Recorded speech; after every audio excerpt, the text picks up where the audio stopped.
Alors, ici nous avons le cas d'une personne atteinte d'ophtalmoplégie douloureuse droite. Il faut savoir que l'ophtalmoplégie est une paralysie de l'oculomotricité intrinsèque et extrinsèque dans ce cas-ci, ce qui veut dire qu'elle touche et l'innervation pupillaire et les muscles oculomoteurs. Cette ophtalmoplégie peut donner des douleurs qui sont de type fronto-orbitaire ou bien de type céphalée diffuse. Elle est révélatrice d'un anévrisme de l'artère communicante postérieure homolatérale.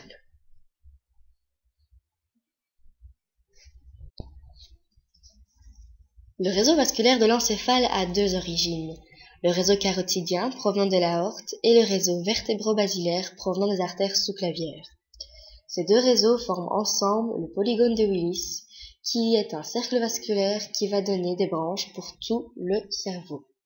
La carotide interne donne naissance à l'artère ophtalmique, qui nous intéresse dans ce cas parce qu'elle irrigue la rétine et tout le globe oculaire. Ensuite, elle rejoint le polygone de Willis et donne naissance à l'artère cérébrale moyenne et antérieure. Les deux artères vertébrales, elles, se réunissent pour former le tronc basilaire.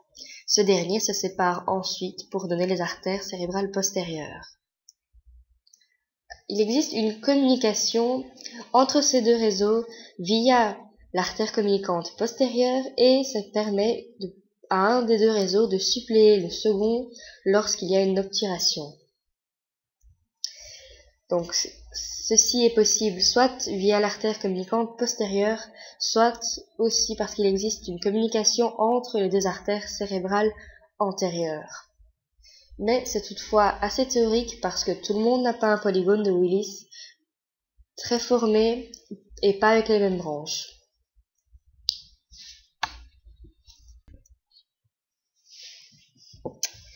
Alors, la vascularisation est intéressante vu les relations topographiques assez étroites entre l'artère communicante postérieure et le nerf oculomoteur qui chemine parallèlement à cette dernière sur son flanc latéral.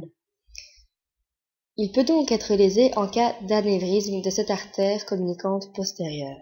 Un anévrisme consiste en une portion amincie et affaiblie d'une paroi artérielle qui subit une déformation par dilatation, formant donc un petit sac très fragile qui peut se rompre à tout moment. La plupart du temps, l'anévrisme se développe suite à un dépôt de cholestérol. L'anévrisme intracrânien peut donner différents symptômes et on pourrait imaginer que notre patient ici, en plus de ses douleurs au niveau des yeux, pourrait avoir des difficultés à ouvrir, enfin c'est un réflexe, mais on pourrait imaginer que l'ouverture et la fermeture de la pupille ne réagit pas bien par rapport à la quantité de lumière avec laquelle on l'éclaire. Et également donc, en plus de ces douleurs au niveau des yeux, il pourrait aussi provoquer une paralysie au niveau du visage, des céphalées occipitales et des cervicalgies postérieures. L'oculomotricité peut être de deux types, intrinsèque et extrinsèque. L'intrinsèque dépend du troisième nerf crânien.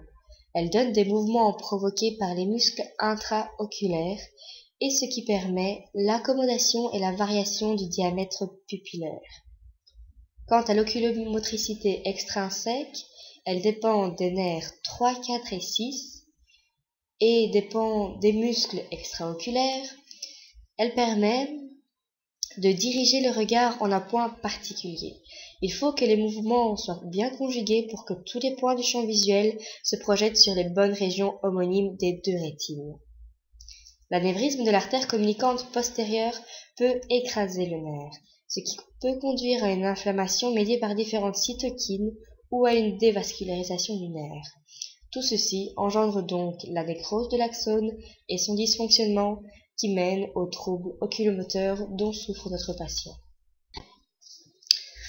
D'après moi, il faudrait dire au patient qu'il a donc un anévrisme de l'artère communicante postérieure, qui peut être dû soit à une cause congénitale, soit à un excès de cholestérol.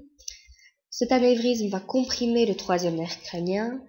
Ce nerf s'occupe de l'innervation de l'œil et donc va provoquer les différents symptômes dont il souffre. Et enfin, lui expliquer qu'on va encercler l'anévrisme pour empêcher d'évoluer et surtout pour l'empêcher de comprimer le nerf et soulager les symptômes.